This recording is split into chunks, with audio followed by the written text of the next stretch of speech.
started.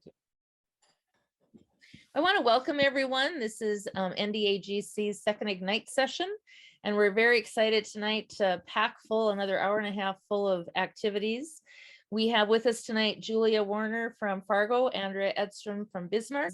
Julia and Andrea are going to give you 4 really rapid fire introductions to some sessions that I know your kids will enjoy. And you know, these are the kinds of things I kind of wish I was back in the classroom sometimes. Not all, but not for very long, but you know, it's like, I just think it's really fun to see what we can do with our kids and get them excited. So with that, I'm going to be quiet. I want to have you welcome Julia Warner from Fargo, and she will introduce a little bit more about herself and get us started with a really fun activity. So you are officially the host. Perfect. Thank you for the introduction as well. Okay, so I'm going to start off with a picture. Can everybody see a box in front of them? Yeah. Yes, Oh, sorry. Yes. yeah. Okay, perfect. Yep. I think most of us may have heard of breakout EDU boxes before. Can I get some nodding or shaking of the heads?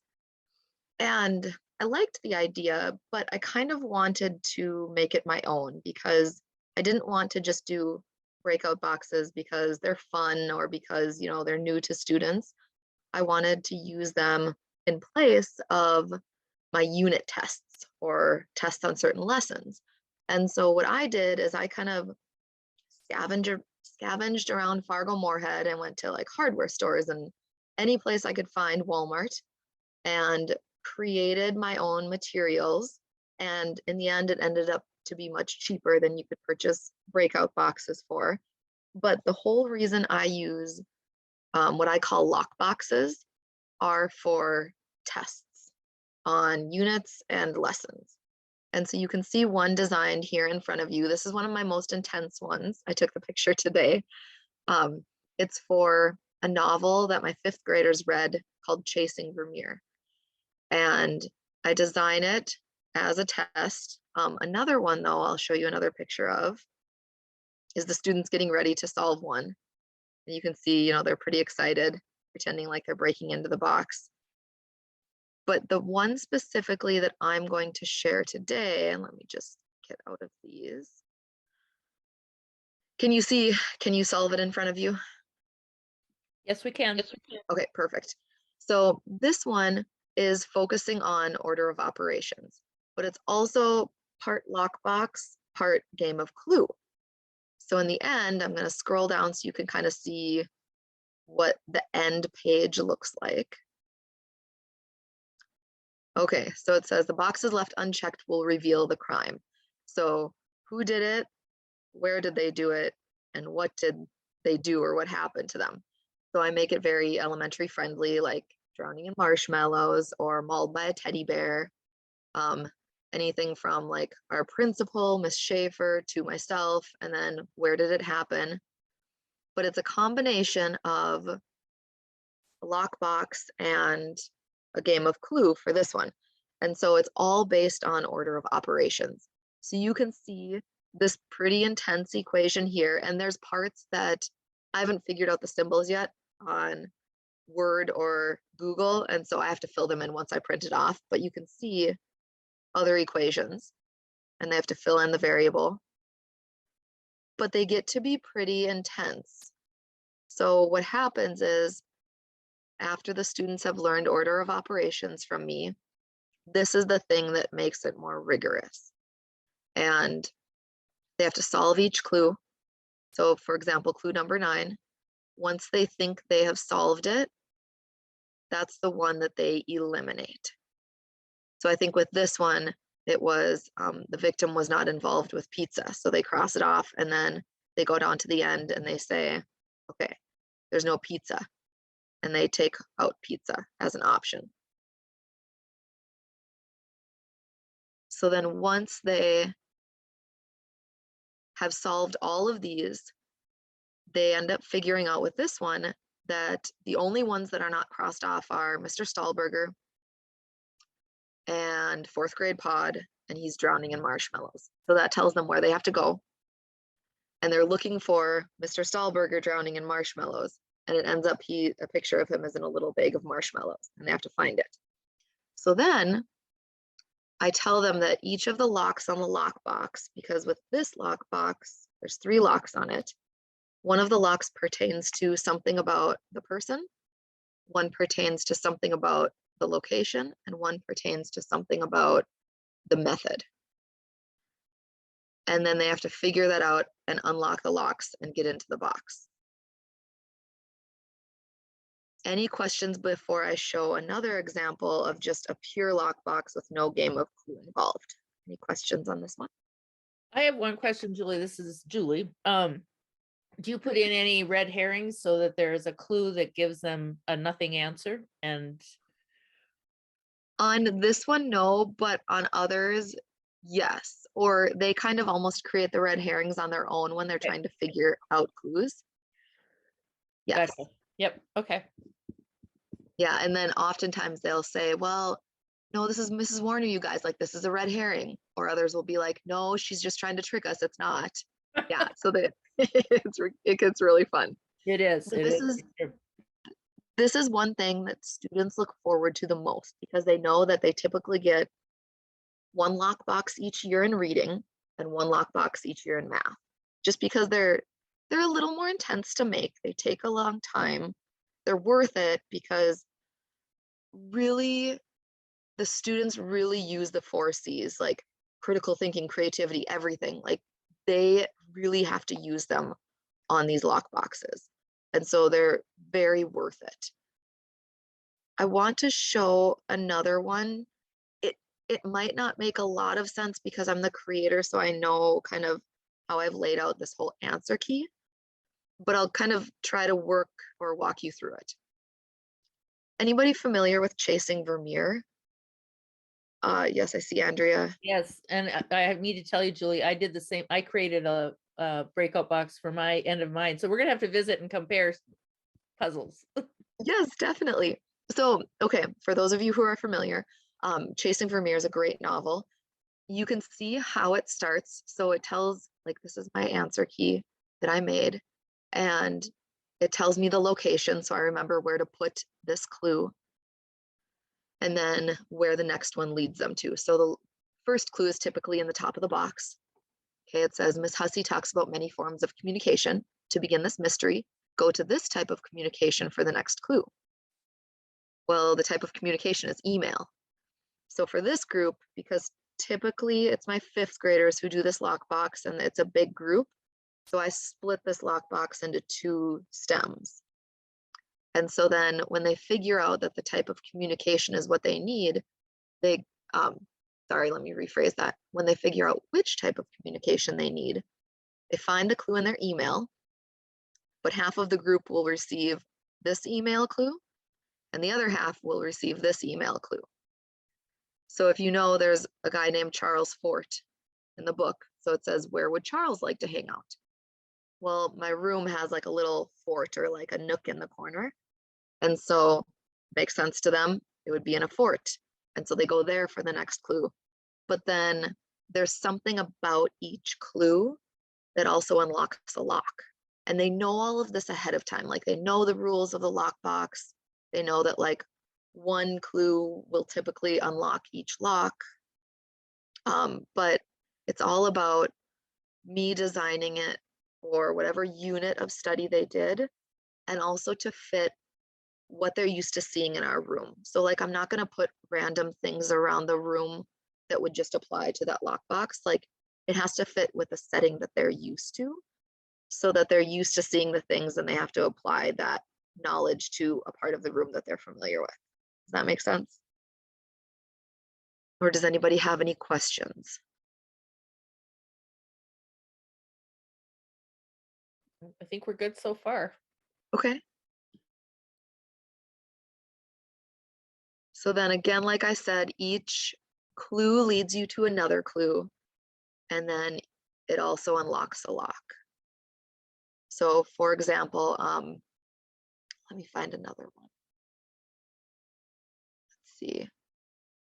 There are even something like saying, okay, so this, I'm gonna go back up to this one. Where would Charles like to hang out?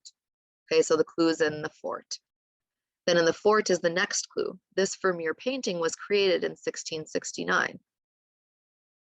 Okay, well, the Vermeer painting that we're referring to is about the, oh, it's with a globe. I forget the exact name of it. But then anyway, that leads them to a globe that I have in my room. Under the globe is the next clue. And it says numerical motif. And we've talked about all of this stuff ahead of time, so they know what motif is. And there's motifs that are those reoccurring elements in the story. And so then everything is designed to really make them think, but then again, like, it's not going to be knowledge that they don't. Any final questions before I shift to my next topic? I was just going to mention too, if anybody is interested in trying some breakouts, there are oftentimes some free breakouts right through Breakout EDU just to get a feel for what they're like if you've never done one. And there's also online. Now I will say what I'm listening to Julia do, if it's directly related to your curriculum, that's the absolute best. But even on Breakout EDU, many of the breakouts are created by educators that Breakout EDU has hired. So that kind of has been in the process. But the other thing that I did, and Julia can maybe visit about this too, but I looked at some existing breakouts when I was trying to put something together for my own curriculum. And then I would use some of those puzzles and puzzle types, but just change up the phrasing or the questions or whatever and the clues to fit what would be the novel or whatever that we were studying.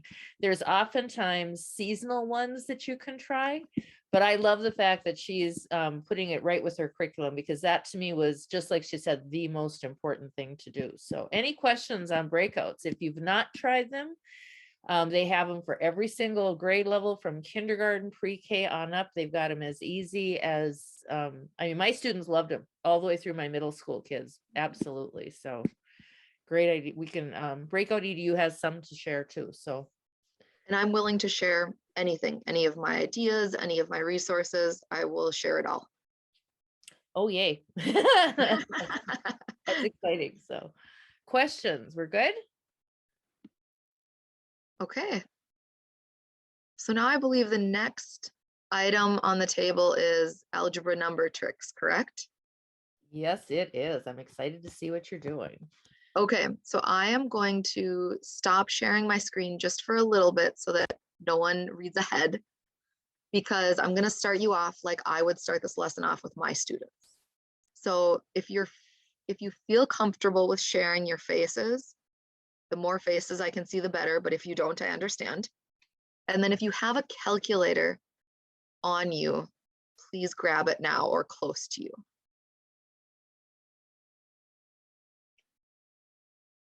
Okay, so I always start this lesson off, first of all, after we've learned kind of like hands-on equations algebra, if anyone's familiar with hands-on equations. And so they have that knowledge of a variable and certain things like that. This is my way to make it deeper and harder and more exciting. So I start off class by saying, you guys, did you know that I can read your minds? And they all go, oh no, of course you can't, Mrs. Warner. And I said, I'll prove it. So I write a little number on a piece of paper and I crinkle it up and I give it to one of them. And I say, don't open this until the end. Okay, so we're going to pretend that I gave you guys a piece of paper. And then I say, okay, I'm going to give you a certain set of steps and I'm going to get you to that number on that piece of paper on your calculators. Okay, so everybody ready with your calculators? Okay, so you're going to start off by typing in your house number into your calculator. Okay, everybody got it? Okay, add on to it the number of trees in your front yard.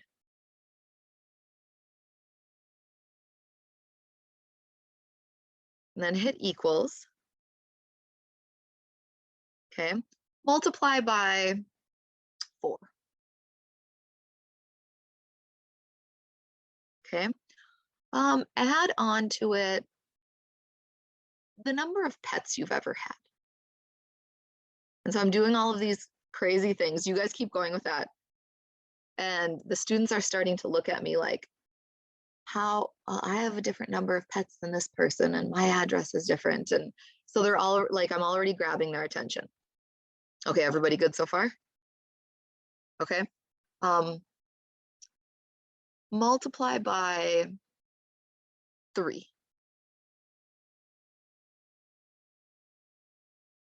Okay. Add on to it. Let's see. The number of cars you wish you owned. And the more, well, I won't say anything yet. Okay. And I'm sorry, I think I made a mistake. Did I tell you to hit equals before you added that on? Hit equals. It should still work. Good now? Okay. And you can go on with this as long as you want. Multiply by 54.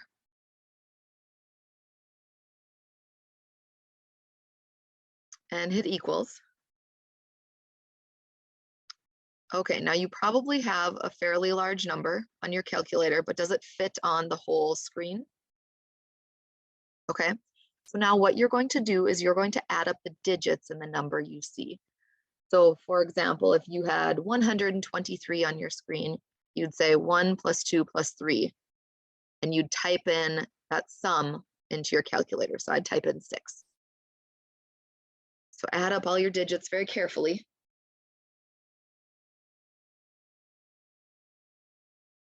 And that will be your new number on your screen.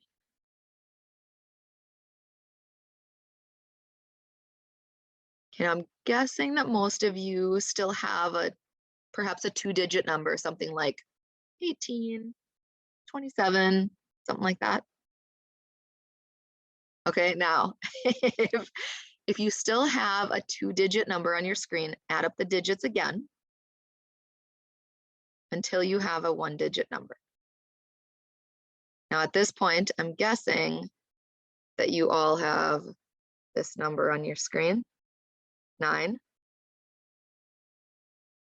Okay, so then at that point in time, I would say to them, like, open the piece of paper, and they're just in awe, like, how did you guess my number? How did you get there? So that's kind of how I started off.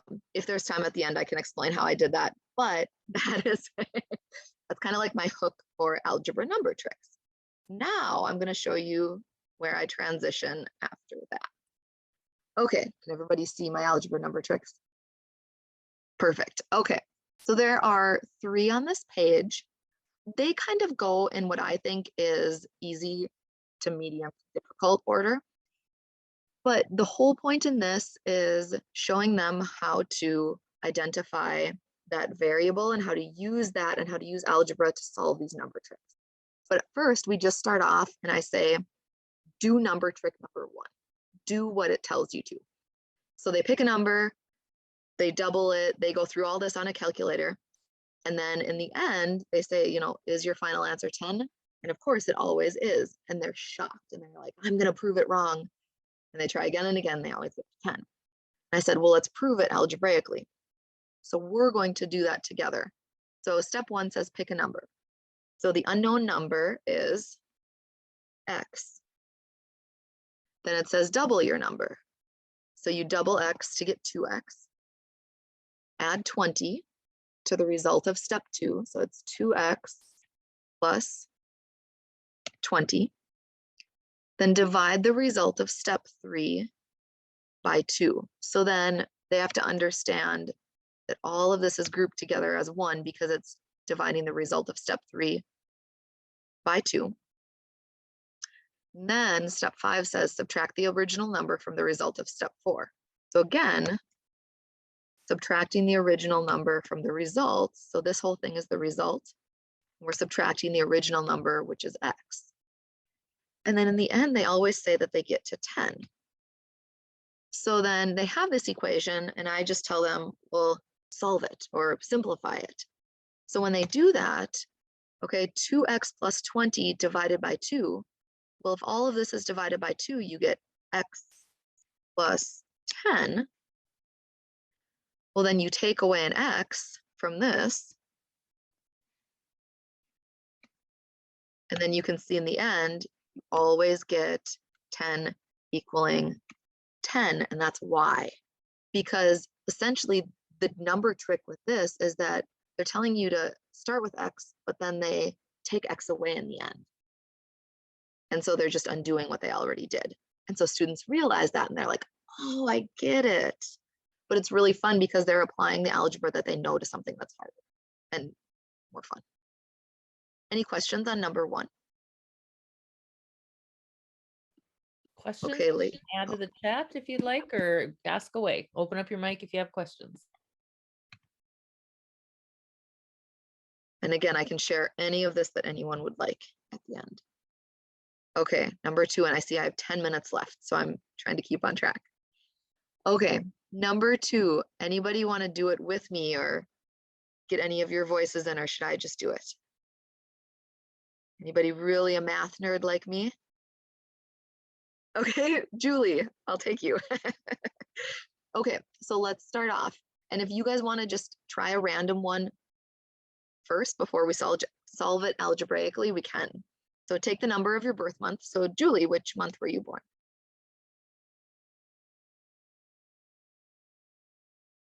Oh, I'm sorry. I'm muted. It's 8. 8, okay. So 8, add 32. Okay. So we get to 40. 40, good. This next step is always the step that trips up students. And so I really have them work on breaking down what is being said. So it says, add the difference of 12 and the number of your birth month to the step 2 result. That's a lot to take in. So when I say add, So would that be 4 then? so add the difference, but then you're taking the difference of 12 and your birth month.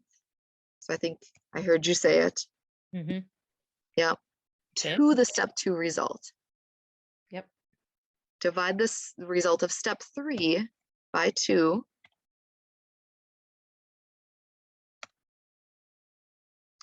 And then add 3 to the result of step 4. The result is your special number. Well, when they compare with everyone around them, they all have the same special number. Oh, fun. So then in the end, when we look at this algebraically, instead of it being 8, it's x, because x is the variable. It could be whatever we wanted it to, 1 through 12. So when we look at why it works, and I set it up algebraically,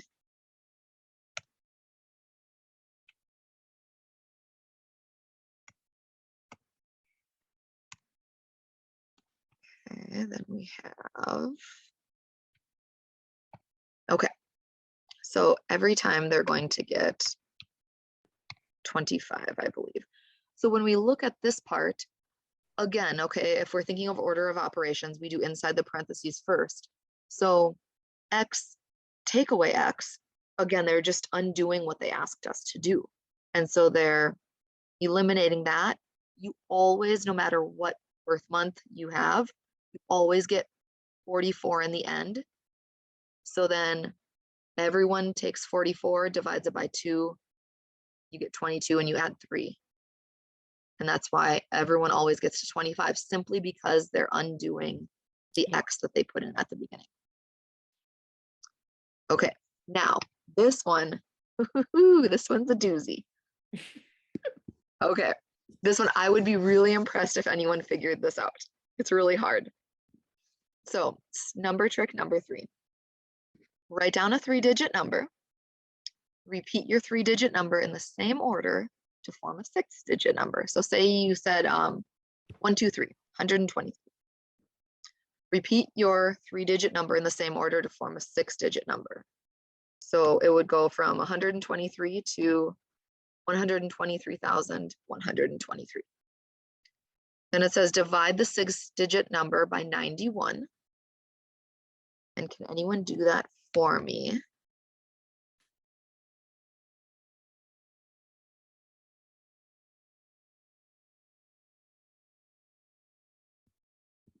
I got 1,353. Did anybody else get that? Okay. 1,353. And it says, what is true about your quotient? If students can't answer this, that's fine. We don't dwell on it for a long time, but then I have them divide the quotient from step 3 by 11. And what do you get?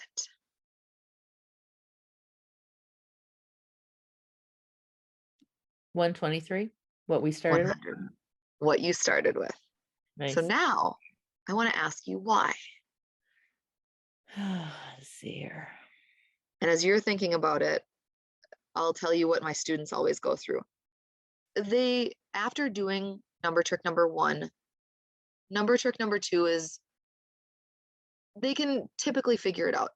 Number 3, though, always stumps them because they can't figure out how to convert it into an algebraic equation. That's the tough part. So if they figure out what's going on, especially, here's my hint, if they figure out how to represent or how to show mathematically what's happening from step 1 to step 2, they'll get it. But because it's so creative in how it's written, when it says write down a 3-digit number and repeat it as a 6-digit number, they don't understand mathematically what exactly is happening right away. Once they do, then they understand how to represent it. Any guesses before I reveal it? I guess my, does it have anything to do with using powers or multiplying or scientific notation or all of the above? Multiplying it does. Okay. Oh, geez. Okay.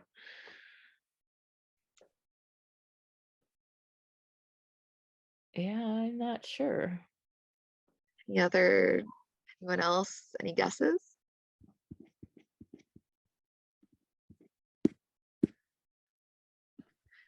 So typically when a student starts off with this one, okay, they write down a 3-digit number, that's X.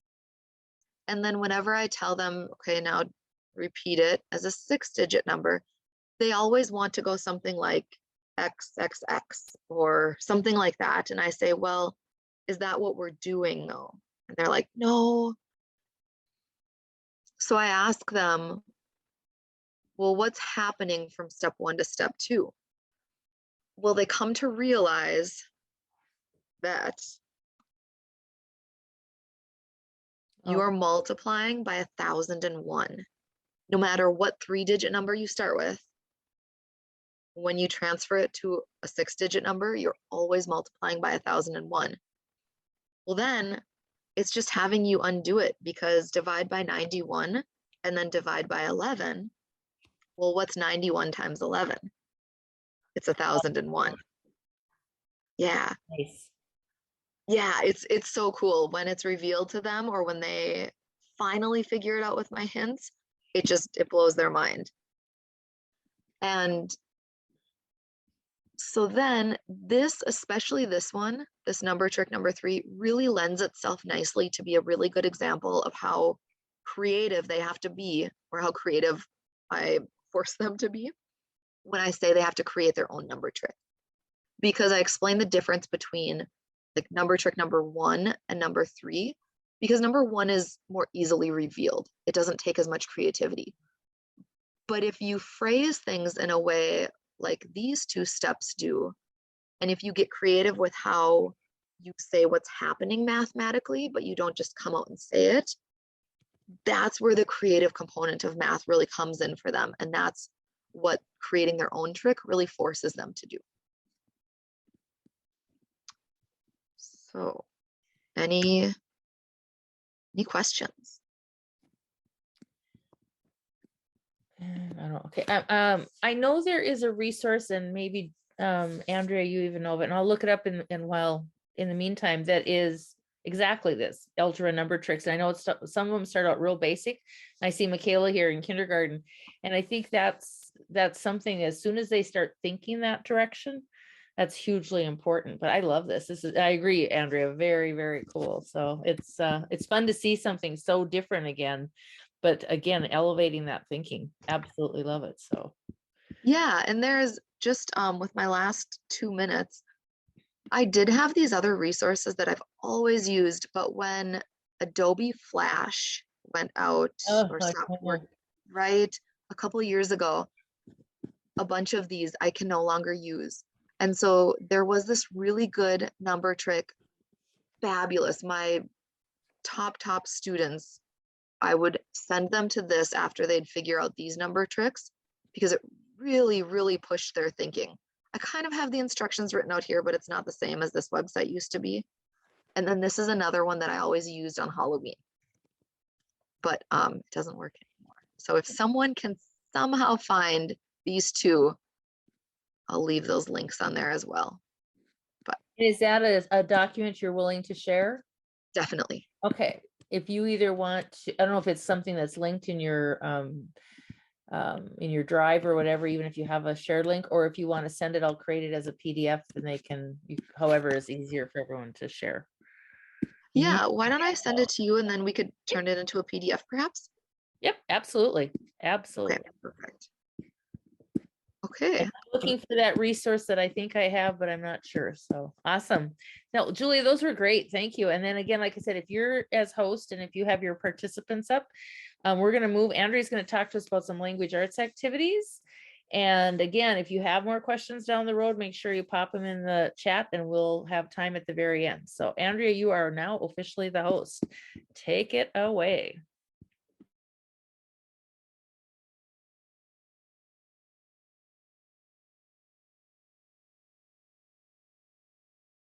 I think you need to unmute, Andrea. There you go. I do. I just realized that.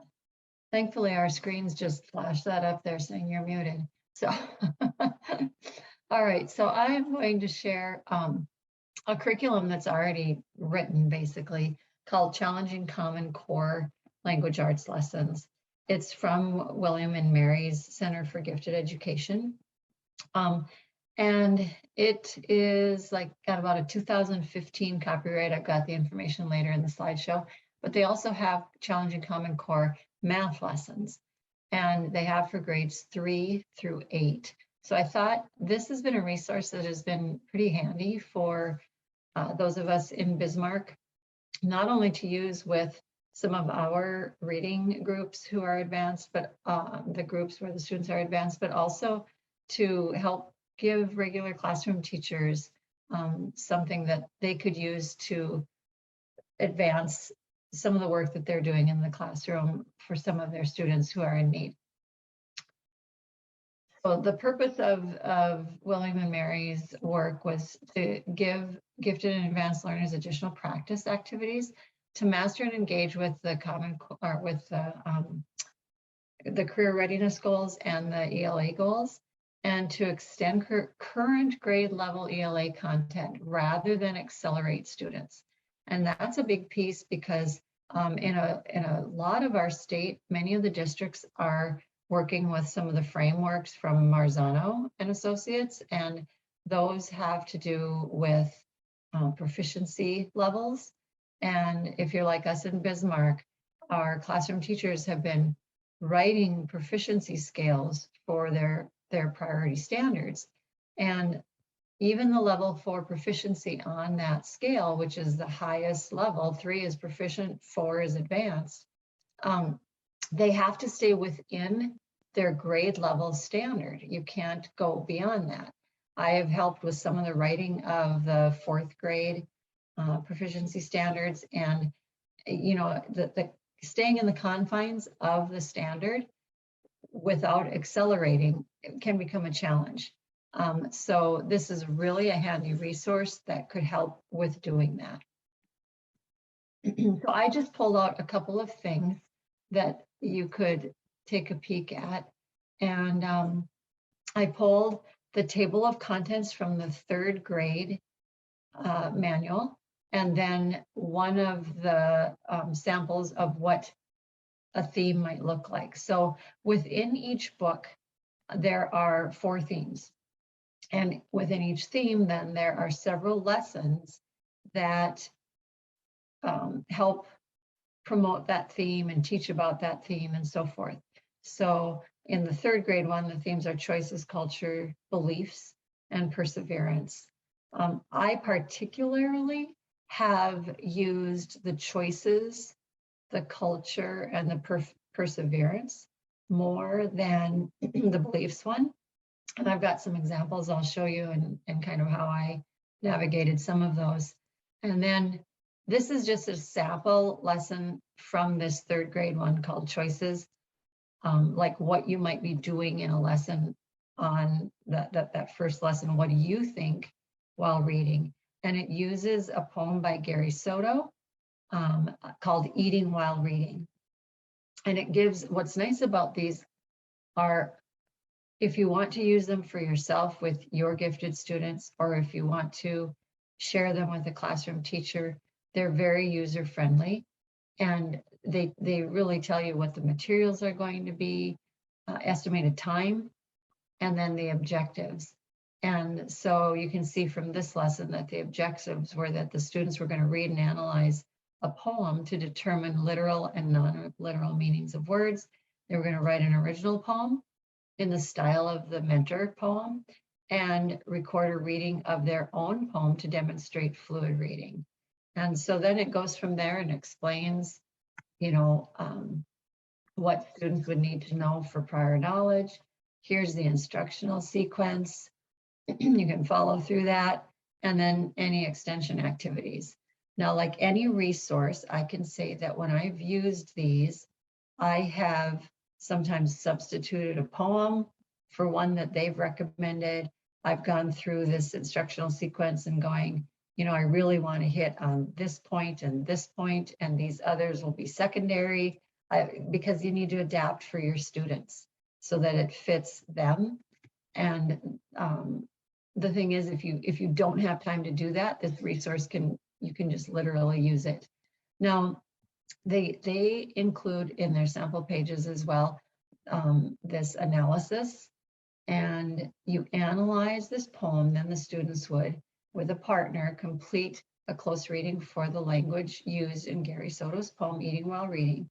Record your thoughts in the chart below, and they're looking at, for examples of figurative language, what stanza and line where the example was found, and then how the author used the language adds and how it adds meaning to the poem. And eventually, when they're going to write their own, there is a rubric that the students can use that allows them to,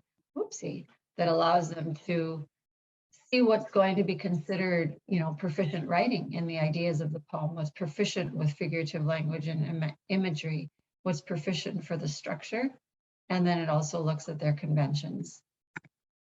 So a little bit more now back to that structure of just the challenging Common Core Language Arts books at each grade level.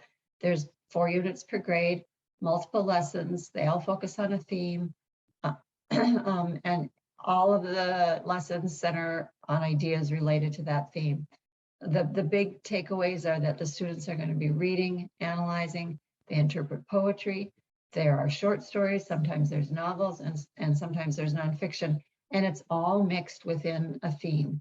I have not found a theme where it is like strictly, it's all poetry or it's all nonfiction.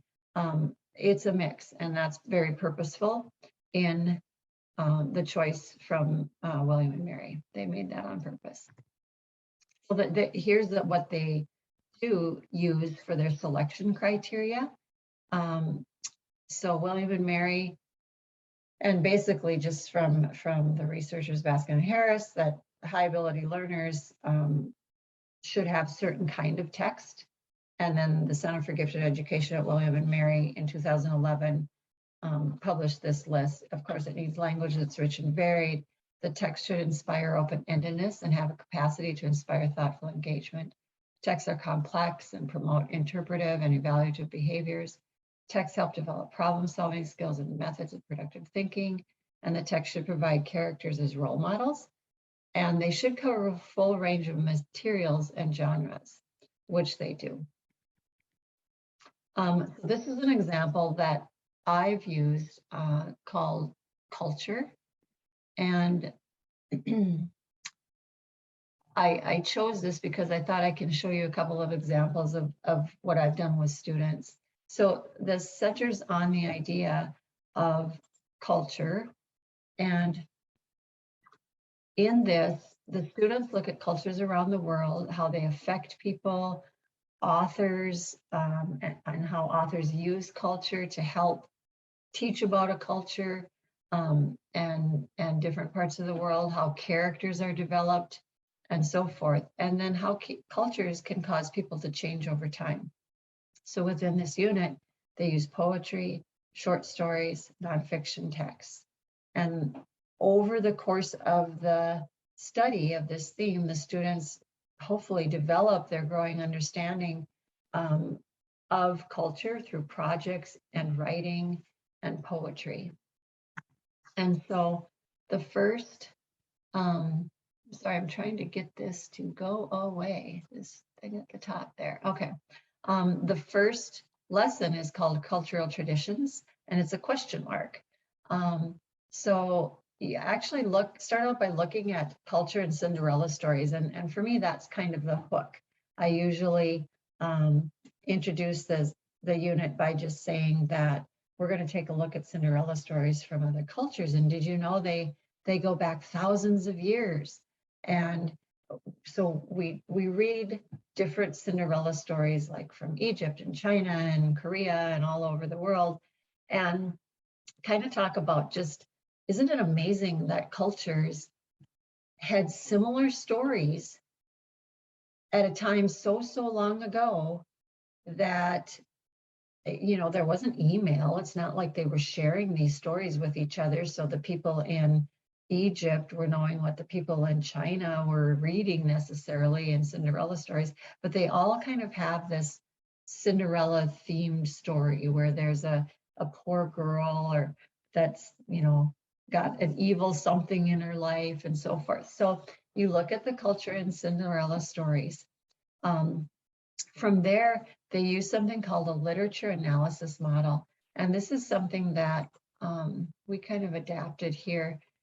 The literature analysis model that Challenging Common Core provides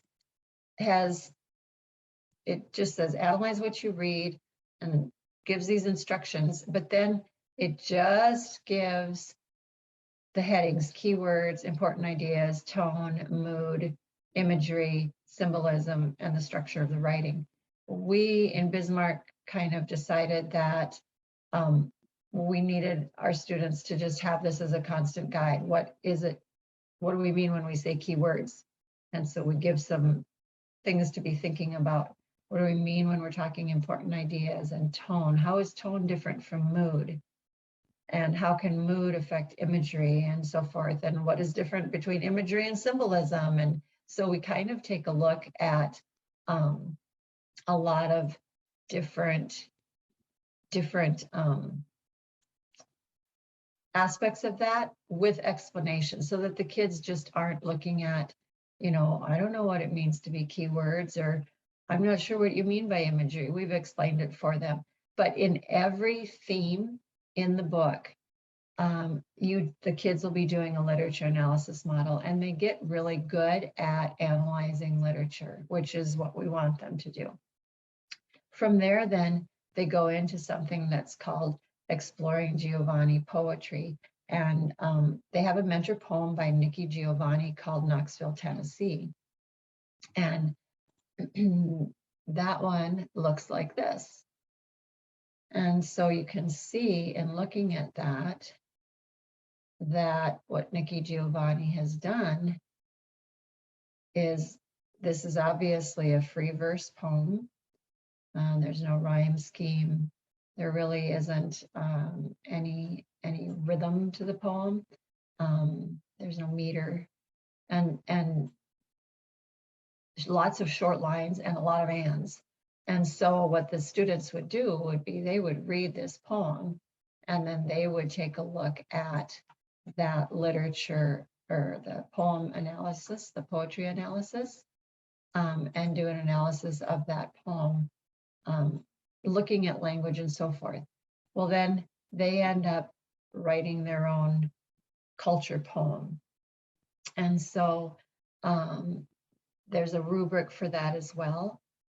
I'm going to just pop in here and show you some of these other things. So with the Cinderella stories, one of the things that the book offers is this analysis of kind of a comparison between two different stories. Once you've read a few of them, the kids take that traditional English version that they're used to, choose another version from another country, and compare the clothing, the shelter, the food, the behaviors. And it gets interesting, like government, the kids go, government? What do you mean by government? Well, you know, like in Cinderella, the English version, there's a prince and he's got a dad who's the king. And so you kind of get into the cultural aspect of these other countries in determining, you know, what was their form of government like, or what is it? Is it still like that? And so forth. And then they brainstorm their own poems. This is with the Nikki Giovanni one then. And like, what could I include in my poem? And then they have a rubric that goes along with that Giovanni poem. So we know that a 4 is proficient, and it talks about the ideas in the poem, descriptive language, the structure, and the conventions. So the kids get a really good sense of, this is what my goal is. I want to at least be proficient in what I'm doing, and I want to strive for the next level. Okay. And so those are that's just in the first lesson. And within this theme, there are several lessons. Let me see here. Andrea, I'm going to just jump in real quick too, because I don't think people realize this is one of those resources that I think of teachers who don't have access to gifted resources, when they get a chance to use something like this, they really can see the difference between rigor and not as rigorous. And it just makes the depth is so huge. And as well as administrators, when they start to see what these kids can be discussing and creating and doing, and the kids get so comfortable with it, like you said. So I really appreciate that you brought up the fact that those all of that, once they get going on it, it just becomes second nature for them. So yeah. And they, you know, like I said, like anything, I mean, there are some that I don't use as much as I do others, and I've adapted them and so forth. So then the second lesson in this culture one is called Are We All the Same? And this uses the book If the World Were a Village. I don't know if you're familiar with that book, but basically it has the premise that if the world were a village of 100 people, what would that village look like? With the idea that 100 is a nice number to work with mathematically. You can get into percentages, you know, what percent of the village would be from Asia? What percent comes from North America? It goes into the languages spoken around the world. If you can say hello in these 8 languages, you're going to be able to greet over half of the people in the world, even though there are 600 and some languages in the world. And it's just a really, really interesting book. I've used this for years, like years and years, this book. And it really helps students get a sense of global awareness, because it also takes them into food sources and electricity and water and, you know, access to clean water. And so you can really get them to be very globally aware that not everyone in the world has access to clean water, that in some places in the world, you get an hour of electricity a day, and that we have enough food in the world to feed every single person adequately, and yet nearly half of the people in the world are lacking in food. Either they're like malnourished, or they have some threat of not enough food on a daily basis. And so basically what I've done with this lesson then within that theme is the students analyze this text. We really pour over it a lot, lots of good discussion with that. And then they decide a place that they want to research. So they are going to be experts on a certain topic, and then they create a brochure to demonstrate knowledge gained from the research. So that is as guided by the book. But what I've done is I took and just created my own research slides so that the kids could get a better idea of this is, this is where we are in the world.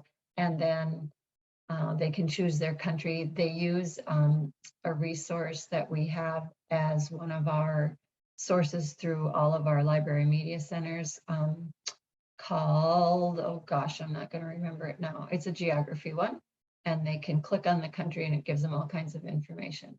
I'll think of it. But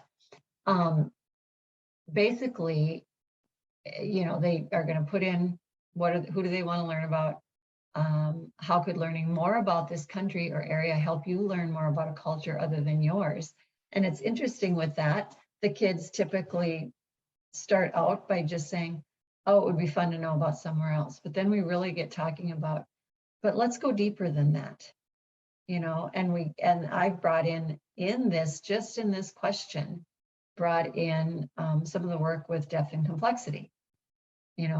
Are we looking at the surface here? What are we going to do that's going to go deeper?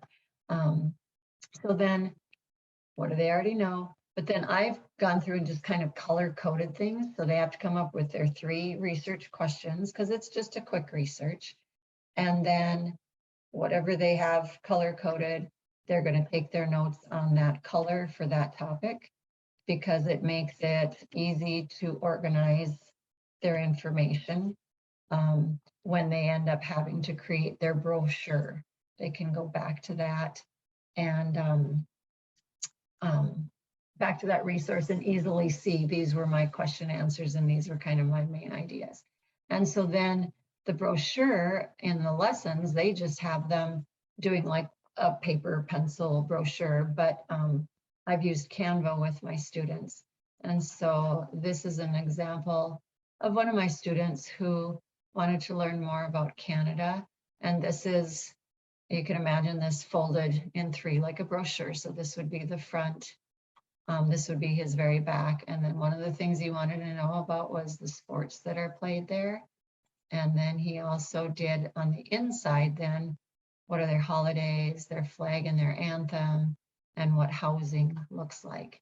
And those were then jumping off points for us to have conversations about Canada, because obviously the student learned more about than what he could possibly fit on there. This is another one. This student wanted to do Germany. So again, this is her front, the middle of the back. She did holidays, just some fun, interesting facts, talked about their housing, their food and their diet, and the flag and what it represents and so forth.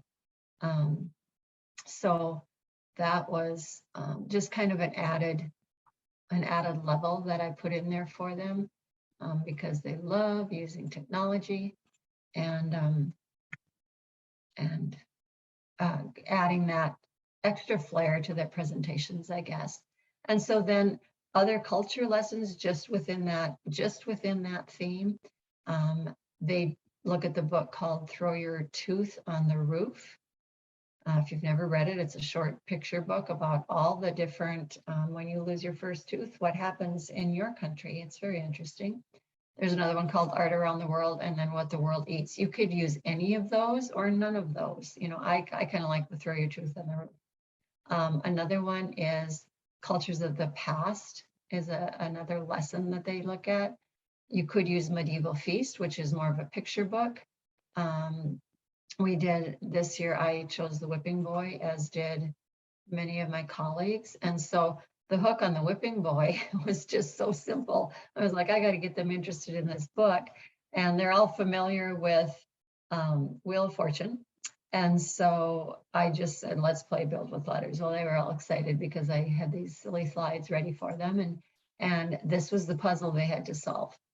And so as they guessed letters, I could cross out, what wasn't used and so forth.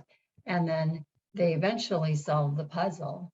And just the puzzle is history is alive with lunacies and injustices. And so this is third graders now looking at this, and of course they're not necessarily sure what a lunacy is or an injustice. They're a little more familiar with injustice. So we have a conversation about, what does that mean? What are lunacies? What are injustices? And once they figure that out and then can start digging into, well, how in the world is that going to tie into this book? Well, if you've ever read The Whipping Boy, you know that it is it's very unjust in terms of like in England having a whipping boy instead of the prince being whipped and so forth. So you can just do so much with this that it's a really good thing. If you can get your hands on one for your grade level, or if you're a GT teacher, get one of each of these and just have them available for yourself and your colleagues. It'll be great. So I'm going to wrap up. Yep. I was just going to mention too, because we have Michaela here who's in kindergarten. And I think this is one of those things too, if you have an example of some of these, it's things that you can bring down levels, Yep. especially if you're looking, like I know Michaela has some students that are pretty exceptional young kindergartners. So you might be able to take something, water it down enough that it could be used with kindergarten, the same terminology. So yeah, I was just looking at time too. So we'll need Yep, no, yep, time is pushing here, and they just go on, and you can so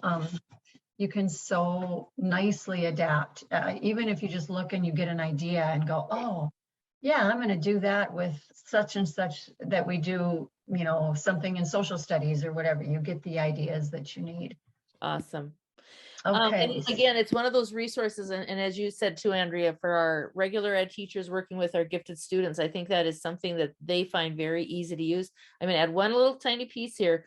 When I used If the World Were a Village, we then took the statistics for North Dakota compared to the world. And if you look now, we have 7.9 whatever, and then we have 700 and almost 80,000 in North Dakota. So it was a really nice correlation, and it blew the kids away what they were seeing. So I'm going to be quiet.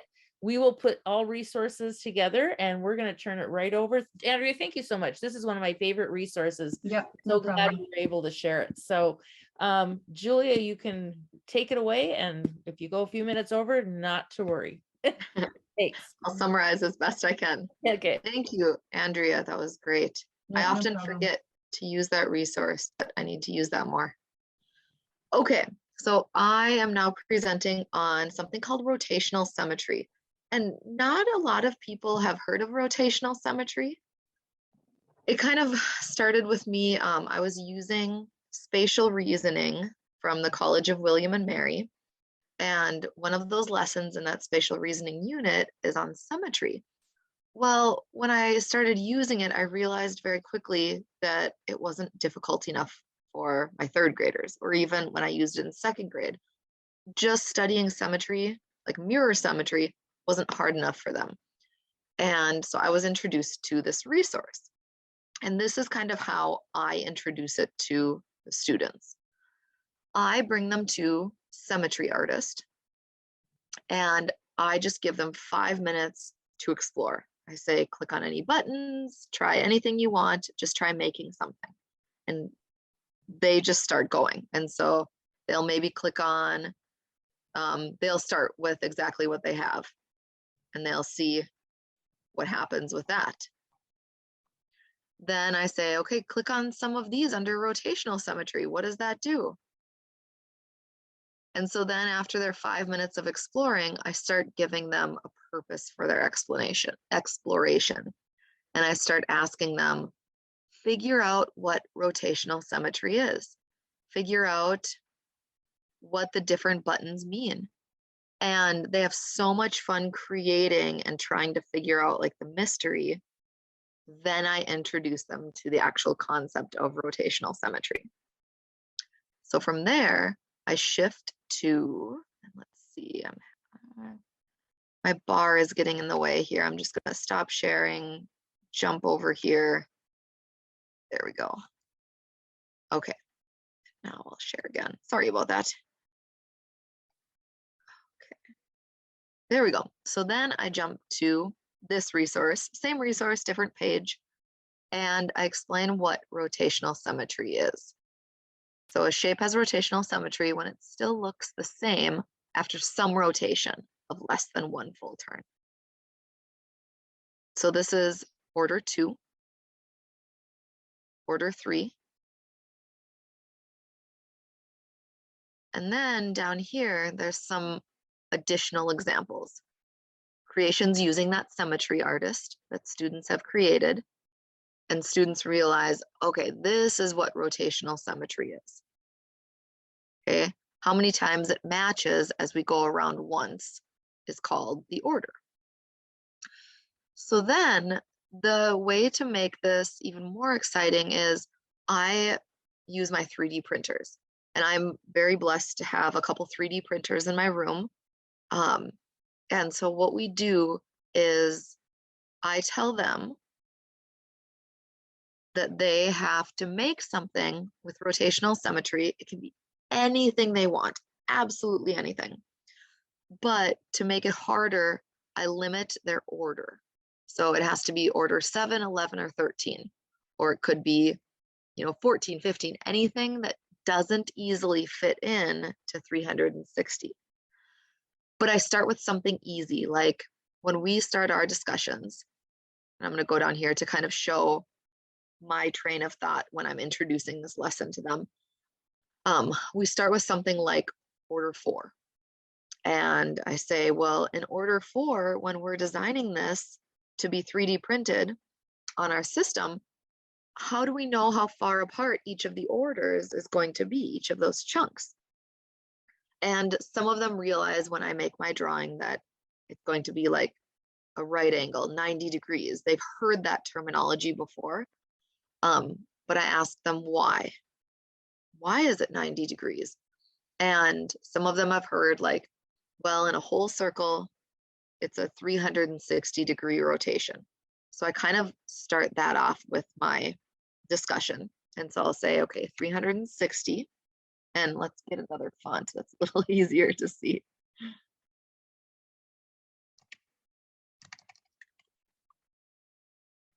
$360. And I say, well, if we're starting with order 4, how do we determine the angle measure between each chunk in that rotational symmetry? And they say, well, we have to split it into 4 parts, so we divide by 4.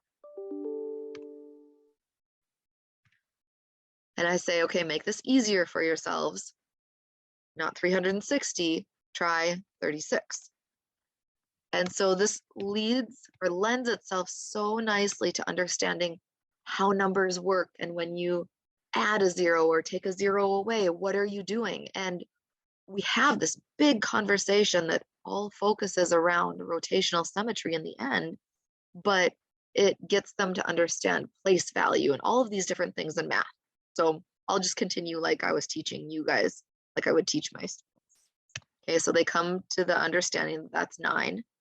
We have a discussion about why this would now be 90 degrees between each order for order 4. Then I make it a little harder and I'll say something like order 5. And it all depends on if they caught on really quickly to this, I might, or actually, no, I'm going to rephrase that because I did a little differently this year and I liked this new way of how I kind of introduced it. I then jumped to order 6 because they needed another example. And so with order 6, I then said, okay, 360 divided by, and they understood there's 6 chunks. It's order 6. So we divide it by 6. Again, we made it easier. We said, okay, well, what's 36 divided by 6? And it is 6, of course. So then they went back up and they realized, based on our previous discussions, it would be a 60-degree rotation in between each one. So then we went to order 5.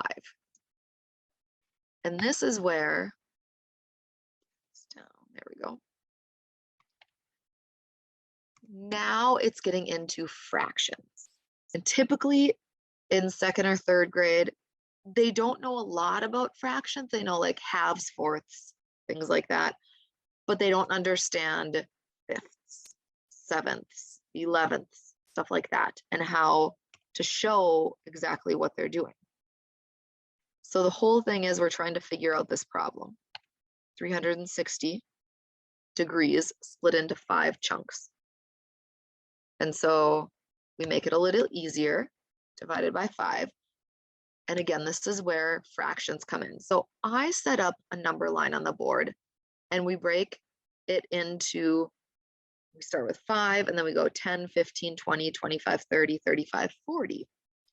And then in between the 35 and the 40, we split it into fifths.